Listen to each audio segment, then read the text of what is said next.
Pelo e-mail da igreja as informações para todo mundo, tá bom? Vamos lá, vamos para o texto, irmãos e irmãs. Eu queria ler no livro do Êxodo, no capítulo 6.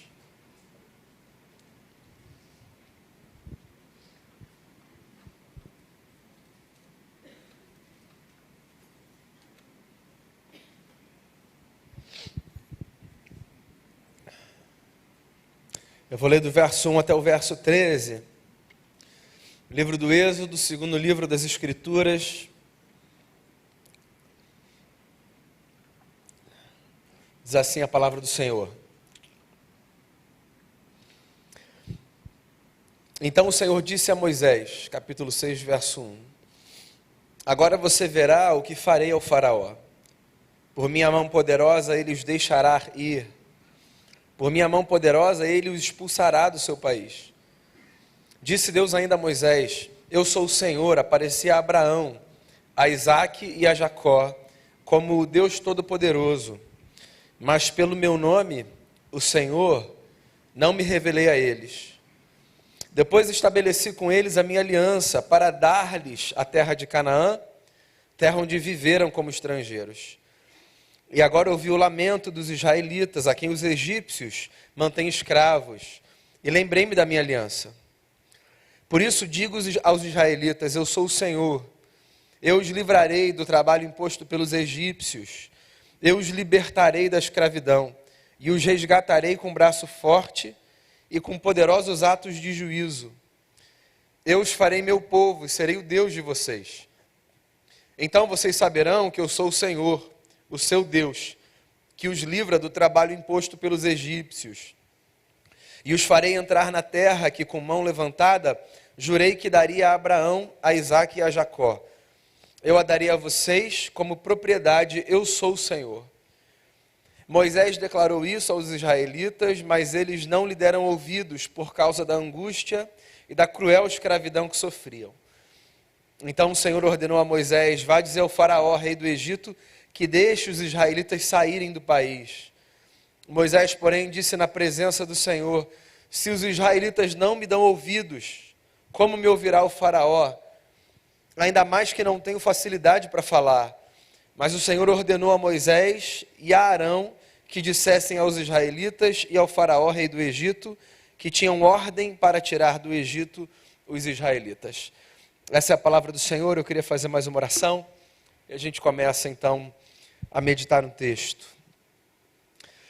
Senhor Jesus, fale com a gente a partir do texto, a partir do que o Senhor desejar nos falar, que a Tua palavra encontre no nosso coração espaço para frutificar, florescer e produzir dentro de cada um de nós o que nós somos incapazes de produzir por conta própria. Abençoe a gente, por graça e misericórdia, em nome de Cristo Jesus, o nosso Redentor.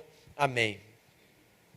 Muito bem, o livro do Êxodo é um dos livros mais fascinantes que a gente encontra na Bíblia Sagrada, porque ele narra uma saga. Imagina um povo que passa 400 anos da sua história vivendo de uma determinada forma. Um povo que vive escravo, sem conhecer liberdade, sem poder viver sonho, sem fazer para si escolhas que representem uma experiência de liberdade, de autonomia. Um povo que vê gerações sem fim viver sob a opressão de uma outra nação que se acha no direito de decidir o destino de uma gente que não a sua. Esse povo era o povo de Israel. Depois de 400 anos vivendo debaixo de escravidão, Deus suscita no meio dessa gente a figura de um libertador. O homem, por sinal, que escreve esse texto, um homem chamado Moisés, o grande líder do povo hebreu. E essa história da saída ou do exílio, do cativeiro, ela é narrada no livro do Êxodo. No capítulo 6, para contextualizar você, caso você não conheça a história, a gente tem exatamente esse momento em que Moisés houve uma fala do seu Deus, que não seria nenhuma fala problemática, não fosse o fato de que o faraó, o líder dos egípcios, tinha muita resistência a qualquer coisa que viesse do Deus de Moisés. Pensa no seguinte, os egípcios acreditavam em muitas divindades. Uma delas era o faraó, o rei do povo, a figura mais importante do ponto de vista militar, político e social daquela gente, era uma divindade encarnada na cultura dos egípcios. O que significa que provavelmente toda aquela gente ouvia a fala do faraó de maneira absoluta. O que quer que esse homem falasse era lei. Não apenas porque o seu maior legislador e governador dizia, mas porque ele representava uma divindade no meio daquele povo. E no meio daquela gente vivia aquele povo oprimido há 400 anos. Um povo que, por sinal, tinha tido em algum momento uma experiência com um novo Deus. Um Deus que tinha aparecido a Abraão, a Isaac e a Jacó. O Deus de Moisés. No livro do Êxodo a gente tem esse conflito entre o faraó e o Deus dos hebreus. Faraó segurando os hebreus para que eles não saíssem do cativeiro e continuassem a viver para o seu serviço. E o Deus dos hebreus dizendo para eles, eu darei a vocês a possibilidade de viverem a história de vocês. À medida que o livro avança, como num filme, você vê essa trama se desenrolar. Antes do capítulo 6, algumas tentativas de libertação já tinham acontecido.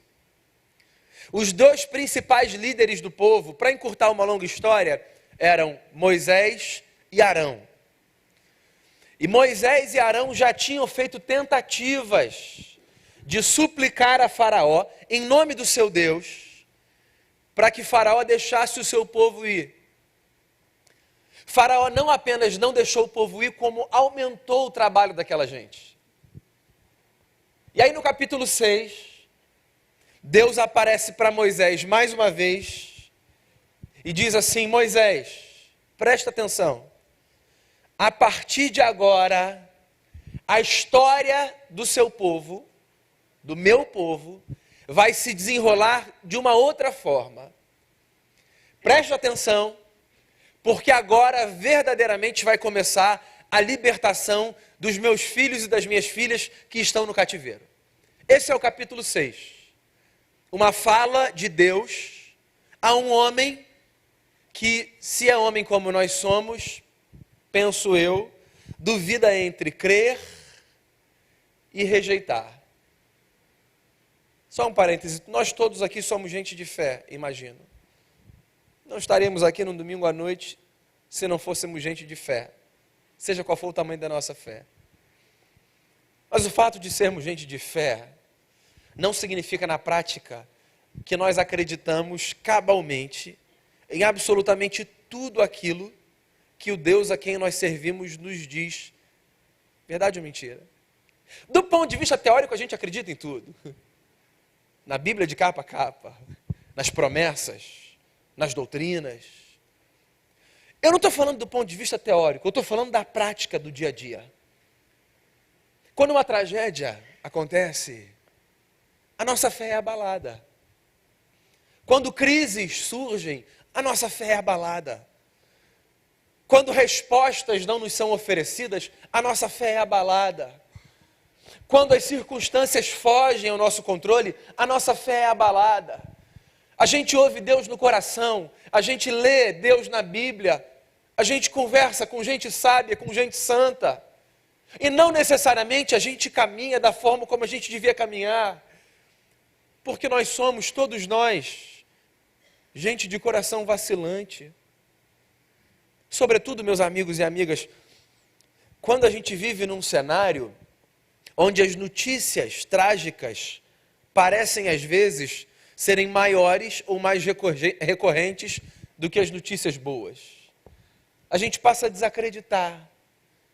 A gente começa a achar que as coisas são assim mesmo e vão continuar sendo assim, mesmo que lá no fundo a gente saiba que existe um Deus que cuida, que ama, que guarda.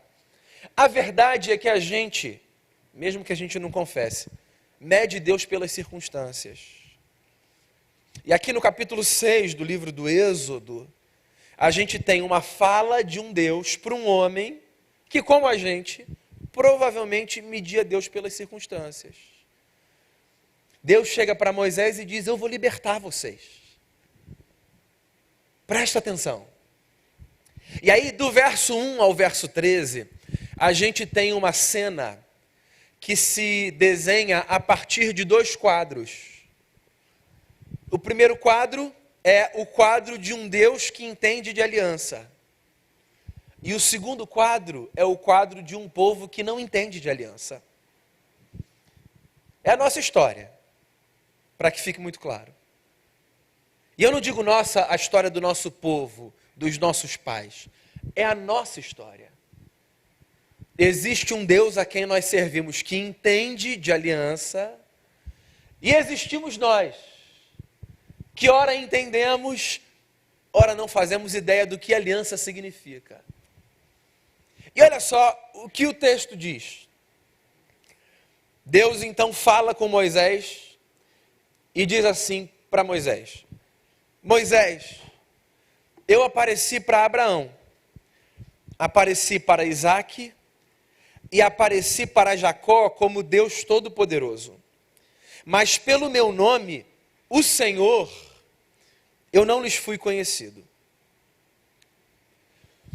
A gente tem a desvantagem de ler o texto num idioma traduzido, certo? No nosso caso, português.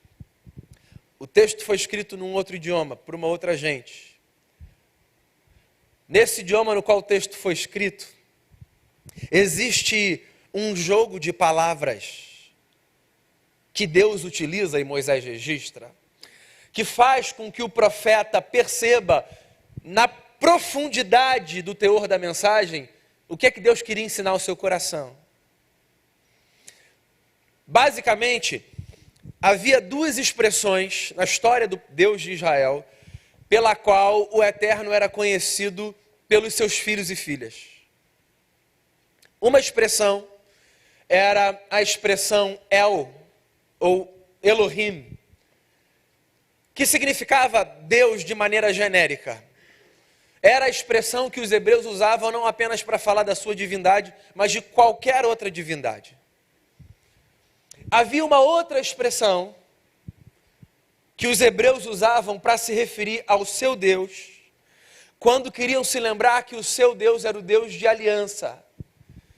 E essa expressão era a expressão Javé, Yavé, Jeová. Era o tetragrama impronunciável. Pois bem, o que Deus está dizendo para Moisés, na tentativa de fazer com que Moisés acredite que ele libertará o seu povo, é estabelecendo uma diferença entre o Deus que os patriarcas conheceram e o Deus que o povo passaria a conhecer.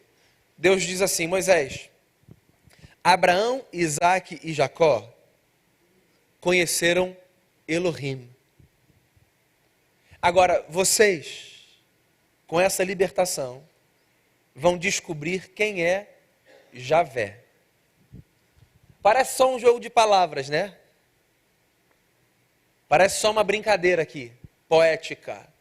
Não. Isso, a meu ver, é um divisor de águas na forma como a gente se relaciona com o Eterno. Você sabe por quê? Porque tem gente que se relaciona com Deus apenas a partir da categoria do Elohim. No caso do texto, Elohim Shaddai, o Deus Todo-Poderoso. Ou, se você quiser uma tradução literal, o Deus da força. Pois é. Tem gente que olha para Deus e só consegue perceber Deus enquanto Deus quando vê algum sinal da sua força em ação. Então é assim, se Deus faz um negócio, então Deus é Deus. Se Deus dá um livramento, então Deus é Deus. Se Deus responde uma oração num pedido de cura, então Deus é Deus. Se Deus concede a promoção que a gente quer, então Deus é Deus. Se Deus atende qualquer pedido da nossa lista, então Deus é Deus. No entanto, se Deus não fizer absolutamente nada, sobretudo aquilo que a gente quer que Ele faça, então Ele passa a ser qualquer coisa menos Deus. Percebe? Pessoas que acreditam em Deus. Você conversa com elas, elas dizem assim: claro que eu acredito. Como não acreditaria em Deus? Esse mundo bonito, essa praia que a gente tem, as montanhas. Acredito sim. Deus existe todos os dias, olho para cima, faço a minha oração.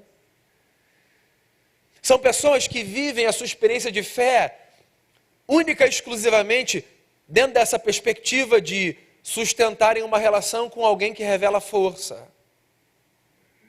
Acontece que a nossa experiência de vida não é de um tal tipo que nos possibilite lidar o tempo todo com a força de Deus em ação, certo? Pois então, deixe-me lembrar dos minutos que vivi há poucas horas no Miguel Couto. Quais são os questionamentos que passam pela cabeça de um pai que, quando vai almoçar, recebe uma ligação com a notícia da morte do seu filho? De uma noiva que está no carro com o seu noivo, com quem vai se casar, e que o vê ser assaltado, esfaqueado e morto na sua frente. Quais são as perguntas que essas pessoas fazem para Deus no coração? Ou para quem quer que ouse falar de Deus numa hora como essa? Perguntas legítimas que a gente se faz quando a gente sofre, quando a gente chora, quando a gente sente dor. Deus, onde é que o Senhor está? Deus, por que o Senhor permitiu que isso acontecesse? Deus, o Senhor não é Deus, o Senhor não tinha poder? O Senhor não podia impedir uma coisa dessa? O Senhor não é forte? Onde estão os anjos do Senhor? Meus amigos, essas perguntas são legítimas. Elas dizem respeito às angústias do nosso coração. A vida é muito complexa para a gente entender todas as suas nuances, as suas camadas. E inevitavelmente Deus para no banco dos réus. Para! Não para porque a gente é mau, para porque a gente é gente, porque a gente tem direito de fazer pergunta. Para porque a gente não consegue entender a vida. Para porque a maldade está dentro de nós, diante de nós, nos cerca. Para porque o mundo é esse negócio louco. A gente coloca Deus ali, a gente faz perguntas para Deus. E se Deus é para a gente Elohim Shaddai, o Deus da força,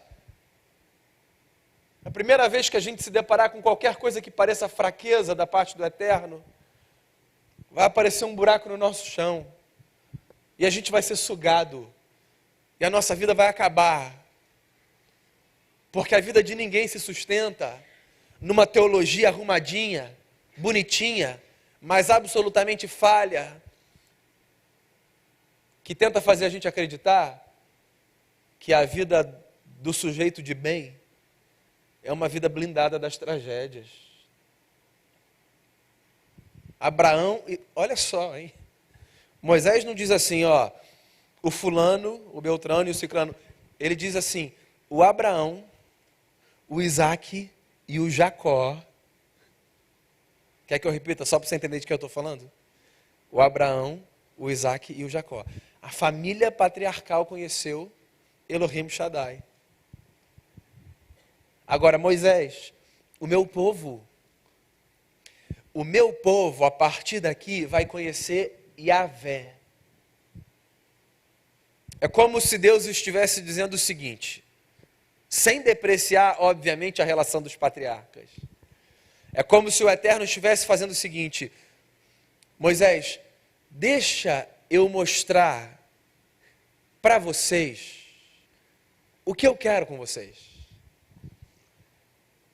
E resumidamente, num português muito claro, capaz de uma criança entender, o que Deus quer da gente não é o tipo de relação que faça com que Deus se pareça com uma versão mais antiga e mais poderosa de um Papai Noel, que mostra que nos ama por causa das demonstrações de cuidado e de bênçãos que lança sobre as nossas vidas. O que Deus quer fazer com o povo e, consequentemente, com a gente, é levar a gente para a compreensão de que essa história não tem a ver apenas nem principalmente com bênçãos e favores, mas tem a ver, sobretudo, com o desfrute de uma aliança. Tem a ver, sobretudo, com a possibilidade de viver uma vida se percebendo sempre sustentado por alguém que nos cerca de graça, mesmo nos momentos de desgraça. A experiência com Deus, meus amigos e amigas, é de um determinado tipo que, para nos fazer crescer, nos leva a enxergar a presença do seu Santo Espírito nos momentos mais distintos da nossa existência. Onde Deus está? Num momento como esse. Onde Deus está? Na casa do pranto. Onde Deus está? Deus está.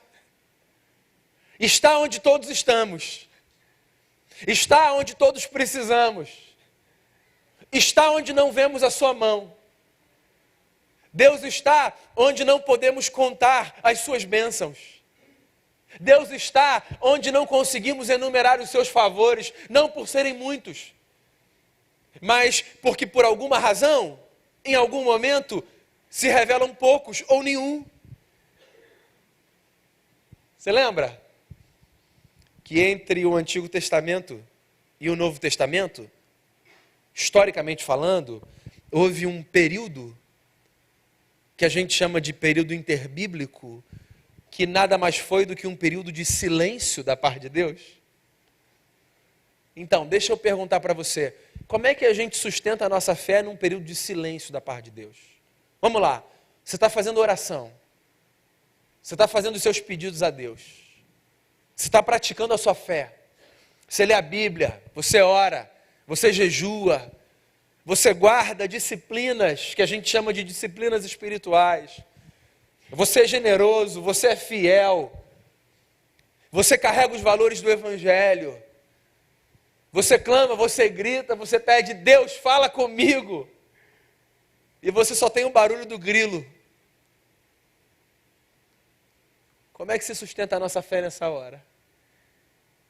Porque olha só, essa hora não é toda a hora da nossa vida, mas essa hora é uma hora da nossa vida, não é? Essa hora é uma hora da nossa vida. A hora do silêncio é uma hora da nossa vida. E se Deus é para a gente o que Ele foi em algum momento para o Abraão, para o Isaac e para o Jacó, nessa hora, Deus para a gente vai deixar de ser Deus. E qualquer outra coisa que pareça atender o desejo do nosso coração, vai virar Deus. Porque a verdade, meus amigos, é que para o bem ou para o mal a gente precisa de Deus. Então, na hora que esse Deus, dentro do nosso esquema teológico, não nos serve, a gente abandona e abraça outro. Se Deus é para a gente, só Elohim Shaddai. Não é isso? Ou eu vou ser o meu Deus, ou meu dinheiro vai ser o meu Deus, ou o meu relacionamento vai ser o meu Deus, o meu trabalho vai ser o meu Deus, a minha ideologia vai ser o meu Deus. Agora, se Deus é para a gente Yahvé, então, o que a gente cantou faz sentido. A gente vai passar pelo fogo e a gente vai continuar experimentando a graça de Deus. E a gente vai passar pelo vale e a gente vai continuar experimentando a graça de Deus. E a gente vai ser atingido pelas mazelas da vida e a gente vai continuar experimentando a graça de Deus. E as circunstâncias que não são favoráveis serão também circunstâncias da nossa vida e a gente vai continuar experimentando a graça de Deus. Porque experimenta a graça de Deus de verdade, quem sabe que o que Deus tem para a gente, mais do que favores, é uma aliança. A percepção de que nessa vida nós temos alguém. E esse alguém é simplesmente o Criador de todas as coisas, que nos acolheu nos braços estendidos de Jesus, aquele que deu a sua vida na cruz para nos salvar da maldade, da desgraça, do choro eterno, da dor, do luto e da luta. Esse é o primeiro pedaço. E aí tem o segundo pedaço, que é Moisés passando o recado para o povo, e o povo dizendo, acho que não, hein? 400 anos que a gente está aqui, acho que não vai rolar, acho que ele não vai livrar. Moisés, de coração, te admiro, mas não te acredito. Porque pensa só, tenta fazer uma proporção aí dessa história com a sua história, tá? O que representam os 400 anos da sua vida? Porque o fator tempo é muito relativo, certo? Às vezes, existem cenários que a gente atravessa em que 1 mês, 2 meses, parecem um deserto interminável. Há lutas que são lutas de anos, e a gente tem mais condição de atravessá-las. Há lutas que são lutas de toda uma vida. Mas tenta imaginar uma luta que se atravessa, uma oração que você espera a resposta, ou qualquer coisa do tipo. E você tem lá no fundo a fala de Deus, dizendo, eu vou fazer alguma coisa por você, a gente tem aliança, mas você tem aqui na superfície uma espécie de casca, que não permite que essa fala encontre espaço no seu coração para frutificar. Porque as circunstâncias te fazem acreditar no contrário. Essa é a nossa história.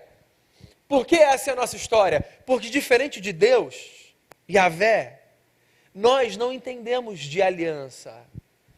Porque, pelo menos dentro da perspectiva bíblica, a nossa essência não é uma essência de aliança. A nossa essência é uma essência de ruptura. A gente rompe. Está difícil, a gente rompe. Está complicado, a gente rompe. Está demorando, a gente rompe. Então, olha só que coisa louca e linda. Deus resolveu fazer aliança com uma gente que não entende de aliança. E aí eu te faço uma pergunta. Como é que uma aliança feita com gente que não entende de aliança pode vigorar? Porque uma aliança pressupõe, vê se eu estou pensando direito, honra e fidelidade de ambas as partes, certo? Então, quando não há honra e fidelidade de uma das partes, em tese uma aliança se quebrou. Se ela vai ser mantida ou refeita, essa é uma outra discussão, mas em tese essa aliança foi violada. Só que Deus resolveu fazer aliança com a gente, que não entende de aliança, de uma forma diferente. Isso fica muito claro na cruz, quando Jesus faz pela gente o que a gente não consegue fazer pela gente. Mas esse negócio que fica muito claro na cruz, foi pré-anunciado de maneira simbólica, lá atrás no Antigo Testamento. Inclusive por um homem, a quem Deus se refere no texto, dizendo, ele me conheceu como Elohim Shaddai, Abraão.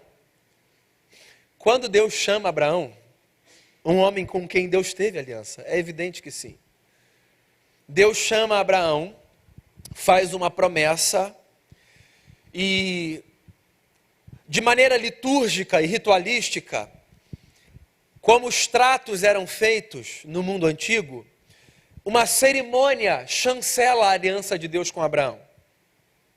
No mundo antigo, na cultura da Bíblia Sagrada, alianças eram firmadas entre duas partes da seguinte forma. Animais eram sacrificados, partidos ao meio e colocados nas suas partes numa praça pública, onde houvesse testemunha.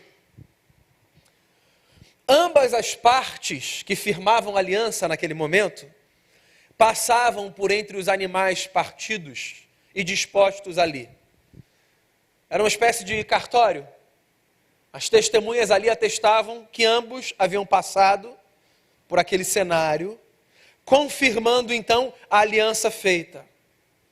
Depois você olha no livro do Gênesis, quando Deus faz uma aliança com Abraão, Deus faz essa aliança de uma forma muito interessante.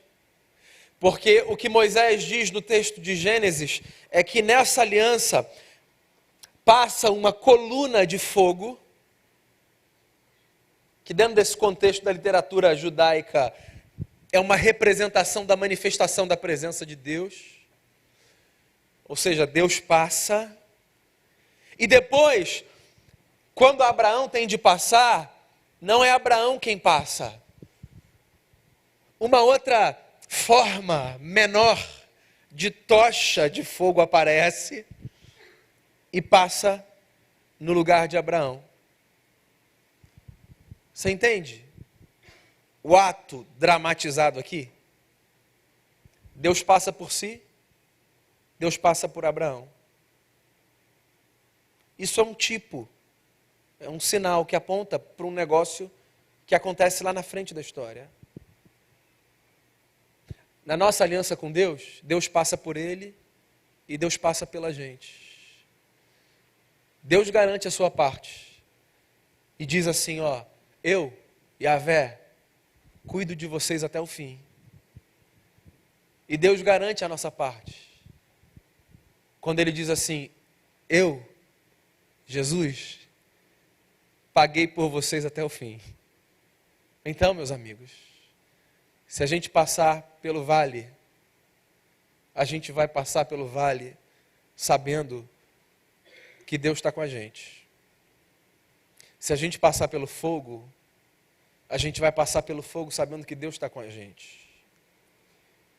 No melhor dia da nossa vida, a gente vai viver sabendo que Deus está com a gente. E no pior dia da nossa vida, a gente vai viver sabendo que Deus está com a gente. Porque mesmo quando a gente comete uma loucura de colocar Deus no banco dos réus e fazer a Ele as perguntas que a gente faz, tendo a certeza de que por uma razão ou outra Ele nos abandonou e de que agora não vale mais a pena viver com Ele, afinal de contas, que Deus é esse que não cuida, que não mostra força? No dia que no nosso devaneio a gente disser qualquer coisa do tipo, Deus vai estar com a gente. Porque Deus, por causa de Jesus, não é para a gente o Todo-Poderoso El Shaddai. Deus, por causa de Jesus, sempre será, para mim e para você, e para quem mais quiser ouvir essa notícia, Yahvé, Deus de aliança. Seja abraçado, abraçada pela graça de Jesus. Se o seu dia hoje for bom, que Jesus, o Deus que está com você, te abençoe. Se o seu dia hoje for difícil, que Jesus, o Deus que está com você, te abençoe. Deus sempre está com você. Jesus, o nosso Senhor, o motivo da nossa aliança. Vamos fazer uma oração? Agradecer a Deus pela bênção da aliança.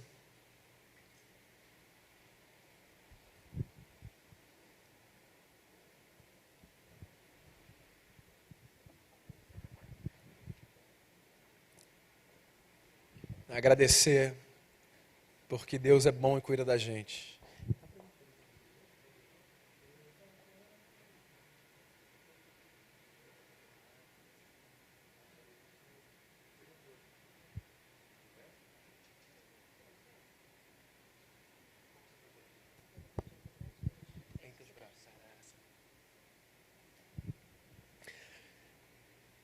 Queria mais uma vez encorajar você a orar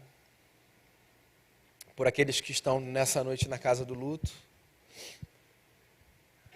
Eu queria encorajar você a orar pelos nossos irmãos que hoje sofrem, pela nossa igreja e pelo que mais você quiser orar. A gente vai cantar mais uma vez uma música que a gente cantou nessa celebração.